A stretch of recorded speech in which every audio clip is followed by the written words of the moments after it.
সুপ্রিয় শ্রোতা, গল্প পাঠের আসর চ্যানেলে শুনতে যাচ্ছেন অতীন বন্দ্যোপাধ্যায় রচিত মানুষের ঘরবাড়ি উপন্যাসটির ৩৩তম পর্ব। আমি ওয়ারা করিম, সাথে থাকুন। সকালবেলাতেই রওনা দিলাম। বৌদি বললেন, বাড়ি যাচ্ছিস? বাড়ি আর কোথায় যাব, শহরে। শহরে কাকার বাড়ি যেতে পারি ভেবে বদ্রিদা বললেন, মাস্টারমশাইকে আসতে বলবি, কথা আছে। কি কথা? যাই কথা থাক, ওটি আর হচ্ছে না। তারই গোড়া কাটতে যাচ্ছি মিমির কাছে। বললাম, বলবো। বারান্দা থেকে নামার সময় লক্ষ্মী বলল, যেখানেই যাও জল খাবার খেয়ে যেও। এই এক প্রতিবন্ধক সৃষ্টি হয়েছে সব কাজে। খাওয়াটা সবসময় বড় কথা না। যেখানে যাচ্ছি সেখানেও আদর যত্ন কম পাবো না। সংসারে আমার জন্য তুমি একাই ভাবো, এমন মনে করো না। বললাম, এখন খাবো না, দেরি হয়ে যাবে। কোথায় তোমার রাজসূয় যজ্ঞ আছে যে দেরি হবে? লক্ষ্মীর টেরা টেরা কথা একদম ভালো লাগছে না। যাচ্ছি একটা শুভ কাজে, তোর কি দরকার আগ বাড়িয়ে কথা বলার? তুমি লক্ষ্মী যা বোঝো না সে নিয়ে কথা বলো না। আমার বইয়ে গেছে কথা বলতে।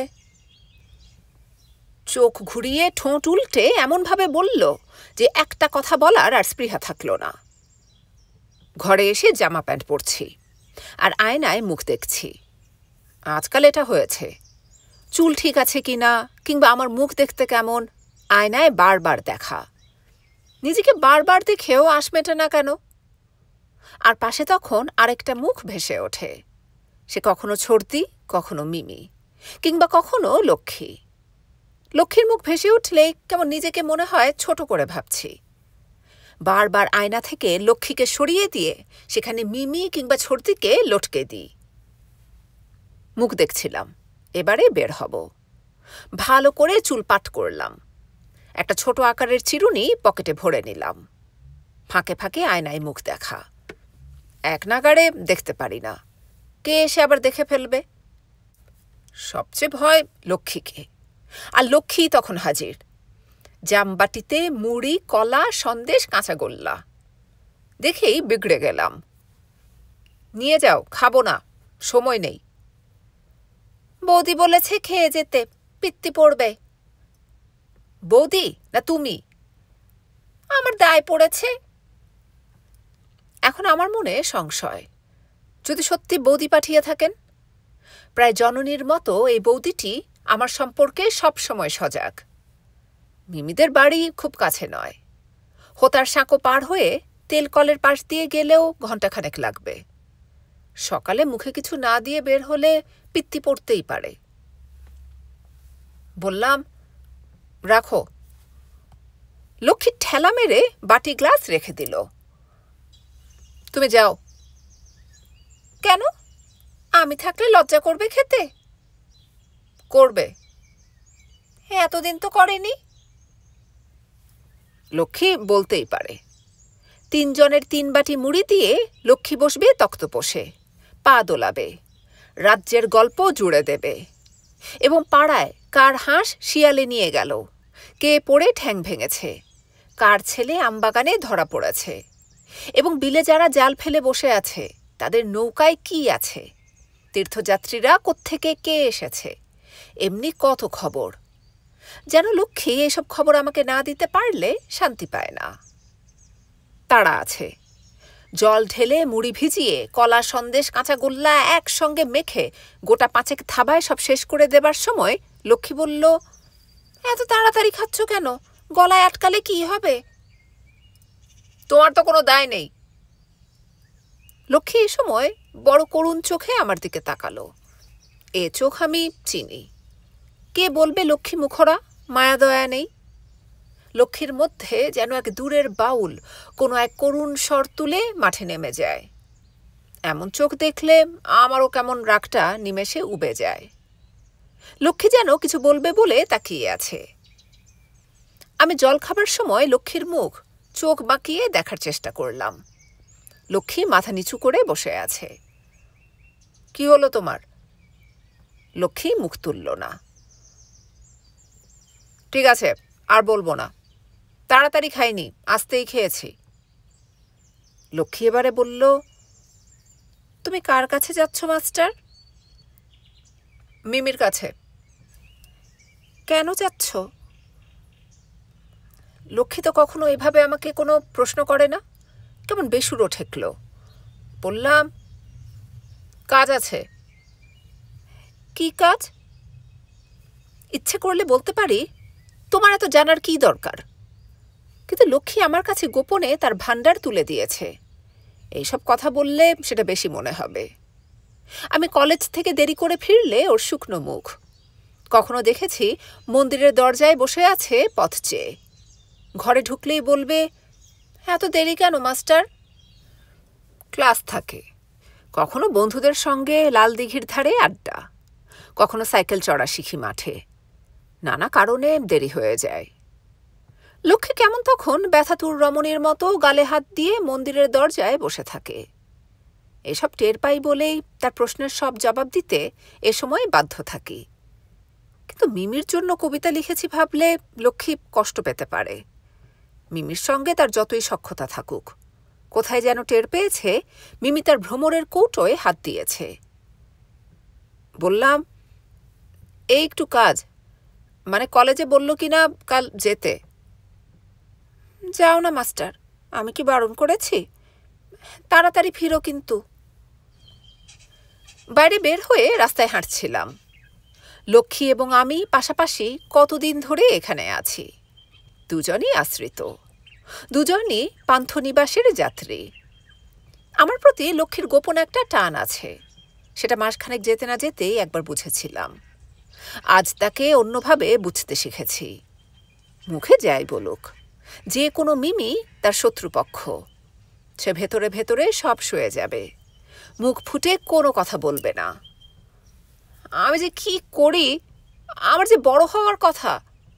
লক্ষ্মীর মধ্যে আটকে থাকলে আমি বড় হব কি করে?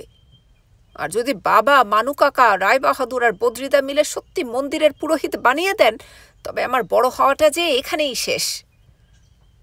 মিমির কাছে যেতে ইচ্ছে করছে না, কিন্তু মিমির কাছে আমার ভ্রমরের কৌটা গচ্ছিত আছে আপাতত, কারণ মিমিই পারে আমাকে এই বন্দি দশা থেকে মুক্তি দিতে। কখন যে হাঁটতে হাঁটতে হোতার সাঁকো পার হয়ে এসেছি। বয়স মানুষকে এ সময় বোধহয় বেশি ভাবাবেগে তাড়িত করে। সব কিছু পরিপূর্ণ মনে হয়। পাখির ডাক শুনতে ভালোবাসি, গাছের ছায়ায় দাঁড়িয়ে থাকতে ইচ্ছে করে। দূরে কোনো সবুজ বনভূমি দেখলেই কেমন একটা রহস্য টের পাই। মিমির সৌন্দর্য, আভিজাত্য এবং শরীরে আশ্চর্য মায়াবী সুবাসেও টের পাই সেই রহস্য খেলা করে বেড়াচ্ছে। আমার কাছে কিছুই চিরন্তন হয়ে থাকে না, কিংবা মনে হয় না এখানেই শেষ। এই আবাসই আমার সব। নিত্য নতুন ছবির টানে একটা বিবাগী মন তৈরি হয়ে গেছে আমার ভেতর। আমি হাঁটি। কতকাল আমাকে এভাবে হাঁটতে হবে জানি না। তেলকল পার হতেই পুলিশ ফাঁড়ি, বাঁ পাশ দিয়ে গলিগুজি রাস্তা, নর্দমা, দুর্গন্ধ এবং শহরের পুরানো জরাজীর্ণ বাড়িঘর পার হলেই বাজার। বাজার পার হয়ে দুটো রাস্তা গেছে দুদিকে। কোন দিক দিয়ে এগোলে মিমিদের প্রাসাদতুল্য ভবন ঠিক জানা নেই। জিজ্ঞাসাবাদ করে রাস্তাটা জেনে নেওয়া গেল। এদিকটায় আমি পিলুর সঙ্গে ২-৪ বার এসেছি। গোটা শহরটা ভাগীরথীর পাড়ে, লম্বা। একটাই বড় সড়ক, এ মাথা থেকে ও মাথা। নদীর ধারের রাস্তাটা এখনো ফাঁকা। ওখানটায় নদীর চরে বাবলা বন। বন পার হলে জেলখানার পাঁচিল। পাঁচিলের পাশ থেকে জঙ্গলটা দেখা যায়। কিছু সাদা ফুল ফুটে থাকে সবসময়। জায়গাটা এলেই ফুলগুলি চোখে পড়ে। ভয় পাই। আমার মনে হয় সেই মৃত শহীদেরা হয়তো এখানটাতেই ফুল হয়ে ফুটে আছে। মনের মধ্যে কত সব চিন্তা যে কাজ করে। মিমির বাড়ি যেতে যেতে শহরটার সব কথাবার্তা যেন কানে আসে। নন্দকুমারের ফাঁসির কথা মনে হয়। সে বাড়িটাও একদিন দেখা দরকার। তার উত্তরপুরুষের সঙ্গে মিমিদের জানাশোনা। বলেছিল একদিন আলাপ করিয়ে দেব। ইতিহাসের পাতায় যারা আছেন তারা যেন এই শহরটায় ঢুকলে গা ঠেসাঠেসি করে হাঁটতে থাকেন। কেমন রোমাঞ্চ বোধ করি। এগুলিই বোধহয় আমার বড় হওয়ার লক্ষণ। আমি সব টের পাচ্ছি ধীরে ধীরে। এগুলোই গৌরব গাঁথা মানুষের। গৌরব গাঁথাই মানুষকে বড় হতে শেখায়। একটা সিনেমা হল সামনে, একজন রাজপুরুষ। ছবিটা কার আমি জানি, কোন নায়কের আমি জানি। দাঁড়িয়ে যাই। যে নায়ক, তাকে হিংসে হয়। তার টাকা মান যশ হয়েছে। সেও আমার মতো বড় হবে বলে বের হয়ে পড়েছিল। শেষ পর্যন্ত এই ছবিটাই এসে আটকে গেছে। যেমন আমার মন্দিরে আটকে যাবার কথা হচ্ছে। আরে বাস, এ কি বাড়ি রে বাবা? সামনে ফুলের বাগান, কত রকমের ফুল, কেয়ারি করা ফুলের গাছ, দাঁড়ে কাকাতুয়া বসে, যেন ছবির মতো সব কিছু। নুড়ি পাথর বিছানো পথ, গেইটে দারোয়ান। এসব দেখলেই সংকুচিত হয়ে পড়ার স্বভাব। বললাম, মিমি আছে? মিমি কন আছে? গোঁফালা লোকটা উঠে দাঁড়ালো। মিমি মানে কলেজে পড়ে। মিমিকে চেনো না? ও, ছর্দি। আরে, এ কি বলছে? সেই এক ছর্দি এখানেও তবে? গেট খুলে দিলে বাঁ দিকে গ্যারেজ, উপরে দোতলায় লম্বা বারান্দা, চিক ফেলা। বাগানে মালি কিসের চারা গাছ পুঁতছে। একজন বামুন ঠাকুর বের হয়ে এলো। এক সৌদামিনী জল ছেটাচ্ছে, বোধহয় গঙ্গা জল। ভিতরে দাসদাসী এবং কলরব শোনা যাচ্ছে। একটা লোক খাঁচায় একদল মুনিয়া পাখিকে শীষ দিয়ে কি যেন বলছে। আরে, এই তো সেই লোকটা। বললাম, মিমি আসতে বলেছিল। আরে, আপনি ঠাকুর মশাই? এই রে, বলে কি? আমি ঠাকুর মশাই হতে যাব কোন দুঃখে? লোকটা গম্ভীর গলায় ডাকল, হরিচরণ। কোন অন্ধকার থেকে কে যেন জবাব দিল, যাই হুজুর। হরিচরণ কাছে এলে বলল, বাবাকে খবর দে। শুনুন, বাবাকে না, মিমিকে। মিমি আমাকে আসতে বলেছিল। ওই ঠিক আছে, বল কালীবাড়ি থেকে ঠাকুরমশাই এসেছেন। এ কি ঝামেলা! এলাম মিমিকে কবিতা দেব বলে, এখন দেখছি আমি এখানকার ঠাকুরমশাই। একজন বামুন ঠাকুর তো এই মাত্র গঙ্গা জল ছিটিয়ে বের হয়ে গেল, আমাকে আবার কেন? তারপরই সেই দশাশয়ী পুরুষ রায়বাহাদুরের আবির্ভাব। বোধহয় জপতপে বসেছিলেন। গলায় লম্বা সাদা ধবধবে উপবিত, রেশমের ধুতি পরনে, খালি গা, বুক ভর্তি সাদা লোম। আসুন আসুন, বাবা ঠাকুর পাঠিয়েছেন?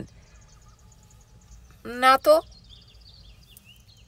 কেমন দমে গেল সেই দশাশয়ী মানুষটা। বাবা ঠাকুর বোধহয় সবসময় কৃপা করবে এমন আশায় এরা বসে থাকেন। বাবা ঠাকুরের আমি প্রিয়জন। আমার পদার্পণও কম সৌভাগ্য না তাদের পক্ষে। তবু বাবা ঠাকুর কোনো শুভবার্তা যদি পাঠান এই পরিবার সম্পর্কে, সেই আশা। মানুষের অর্থ মান যশ হলে কি শেষ পর্যন্ত এই হয়? একজন বাবা ঠাকুরের দরকার হয়ে পড়ে। এত প্রভাব প্রতিপত্তিও শেষ পর্যন্ত বিন্দুমাত্র বড় হওয়ার কথা বলে না। বাবা ঠাকুরের কৃপা লাভই কি শেষ পর্যন্ত মানুষের স্বপ্নের সেই বড় হওয়া? তবে আমি কার পেছনে ছুটছি? এ তো দেখছি শেষ পর্যন্ত সবটাই আলেয়া। আর তখনই সেই আলেয়ার আবির্ভাব। আরে বিলু, যা হোক, কথা তবে রাখলে। তুমি আসবে ভাবিনি। তার মানে? তুমি যা একখানা মানুষ, ভেবেছিলাম ভুলেই গেছ। আমার ওটা এনেছ তো? রায়বাহাদুর আমার সঙ্গে মিমির এমন কথাবার্তায় যেন কিছুটা খাবি খেতে শুরু করলেন। বিলু কি রে? হ্যাঁ, ওর নাম বিলু, জিজ্ঞেস করো না।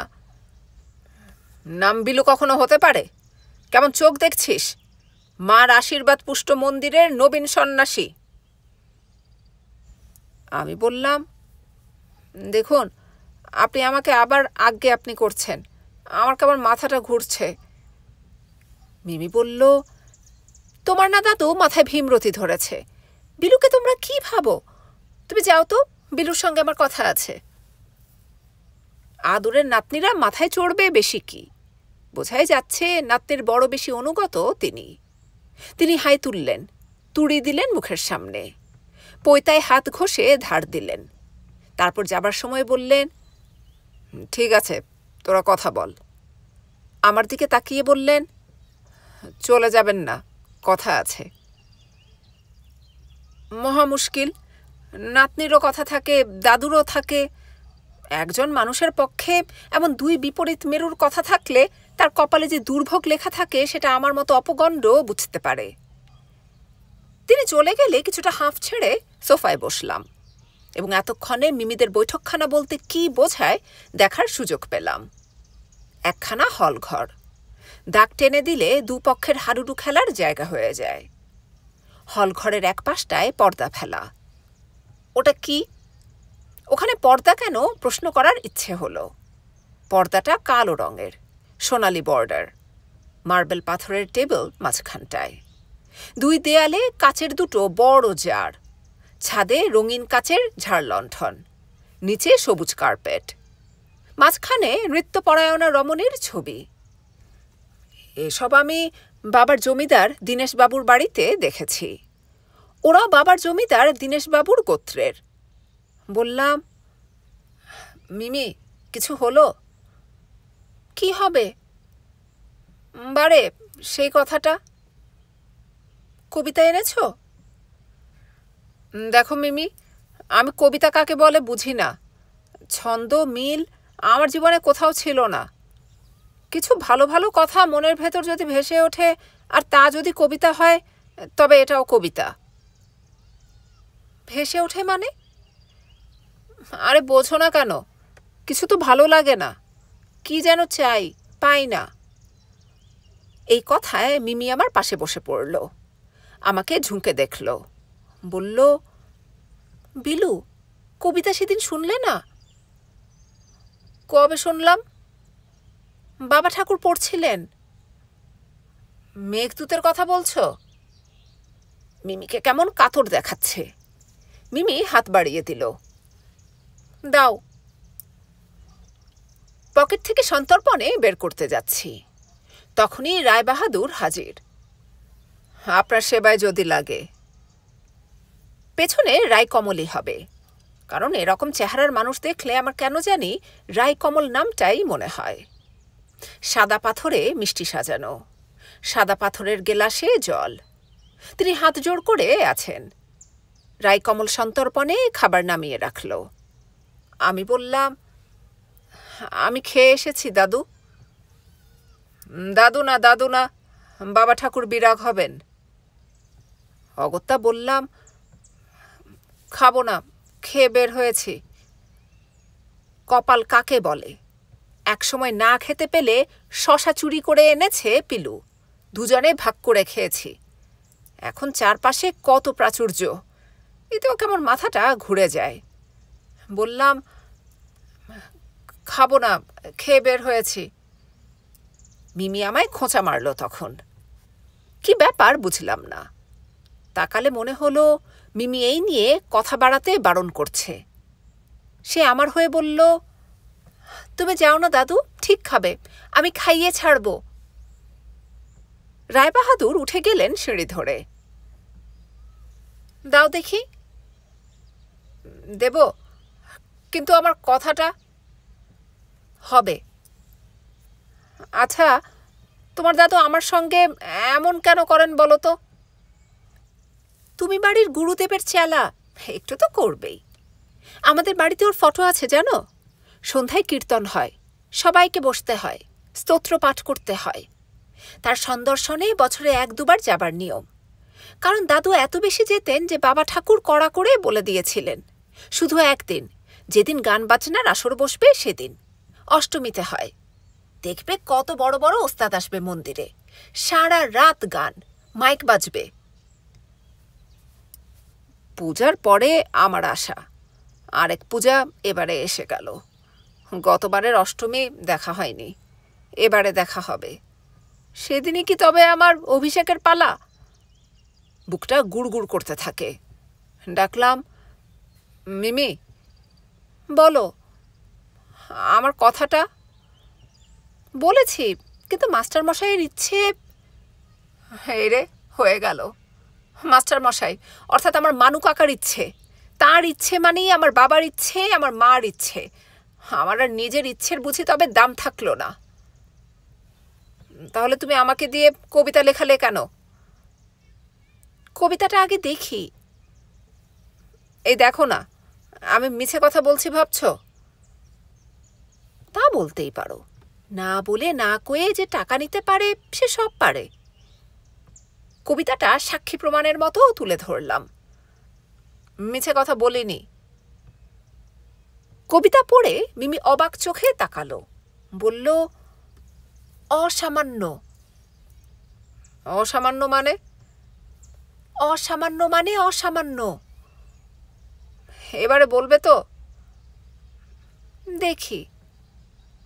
মিমি দোহাই, আর দেখি না, কাজে নেমে পড়ো। আমার চোখ কাতর। কাতর চোখ দেখলে মিমির মধ্যে বোধহয় মেঘদূত উঠতে থাকে। সে ওঠার সময় বলল, বলবো বলবো, তুমি প্রাণের ঠাকুর, না বলে পারি? বুকটা ছ্যাঁত করে উঠল। আমি সত্যিই কি প্রাণের ঠাকুর? লক্ষ্মীও মাঝে মাঝে ঠাকুর বলে।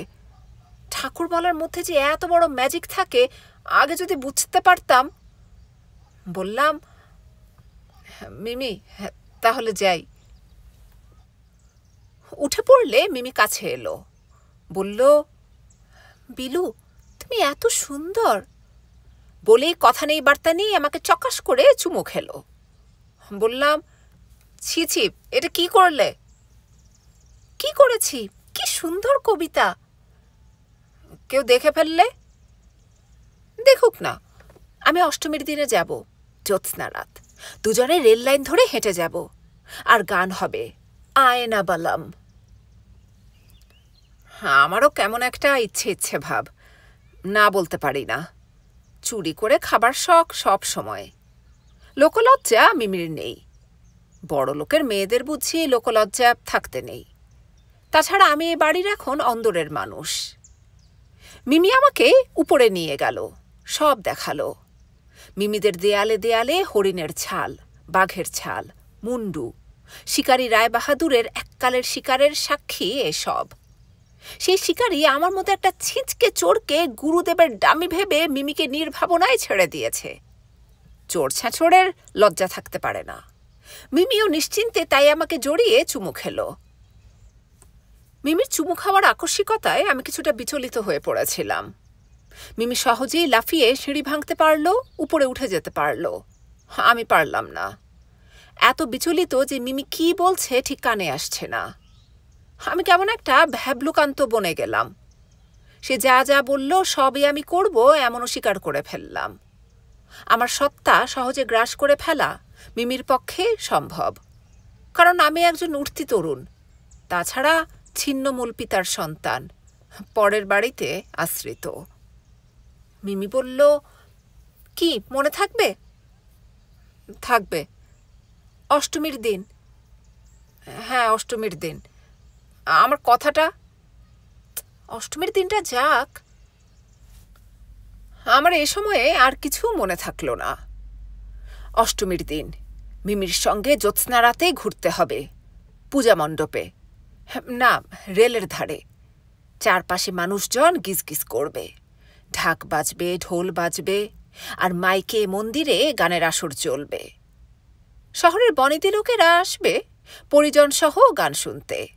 মিমিরাও আসবে। ওর কথা মতো কাজ না করলে সে বিগড়ে যেতে পারে। রাজি না হওয়া ছাড়া আমার আর উপায় কি? ফিরতে বেশ বেলা হলো। এ সময় বাড়িতে লক্ষ্মীর দেখা পেলাম না। রান্নাবাড়িতে কাজকর্মে ব্যস্ত থাকতে পারে। নটু বলল, স্যার, আপনার বাবা এসেছিলেন। বাবা এসেছিলেন? কেন? সে তো জানি না। নটু ফের বলল, আপনার বাবার সঙ্গে কি সব কথা হলো? শুনিসনি? না। বিষয়টা পাকাপোক্ত হয়ে যাচ্ছে, আমার রেহাই নেই। কবে যে অষ্টমী আসবে। মন মেজাজ ভালো নেই।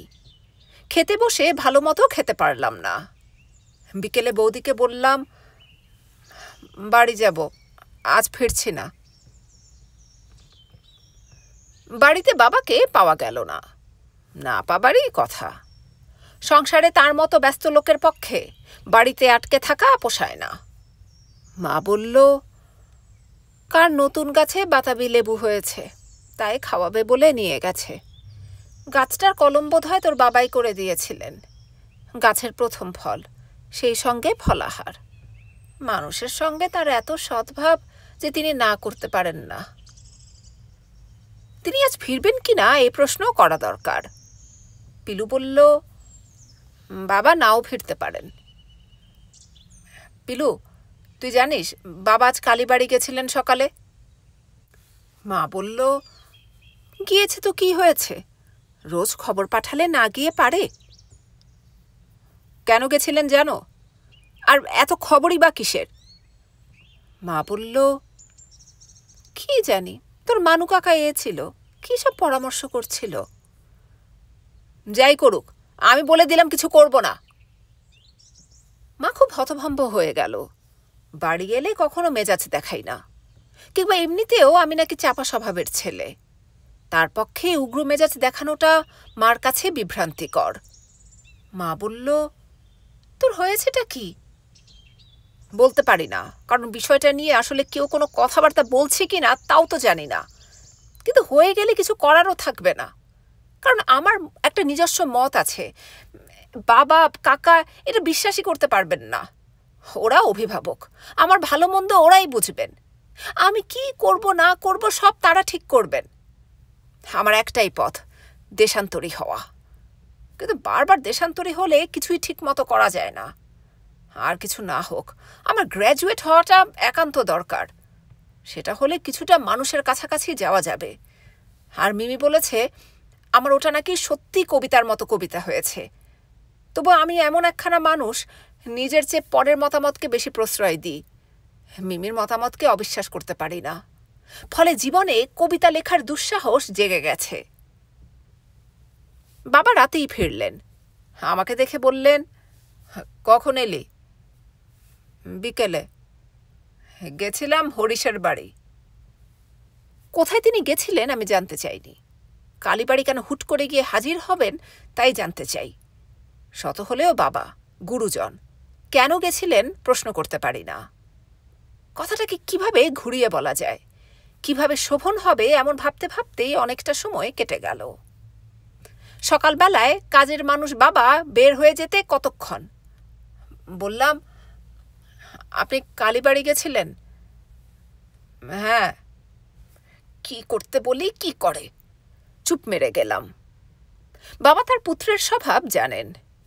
পুত্র দ্বিতীয় কোনো প্রশ্ন করতে দ্বিধাবোধ করছে ভেবেই যেন বলা, তোমার মানু কাকা বলে গেলেন একবার যেন যাই। শত হলেও তুমি ওখানটায় আছো, আমার একবারও যাওয়া হয়নি। গেলে তিনি খুব খুশি হবেন ভেবেই যাওয়া।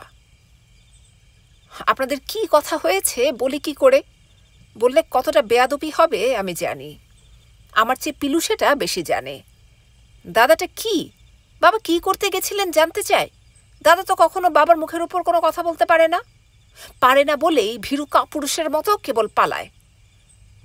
বাবাই বললেন, আমাদের অনেক খবরাখবর নিলেন, হ্যাঁ তোর খুব প্রশংসা করলেন।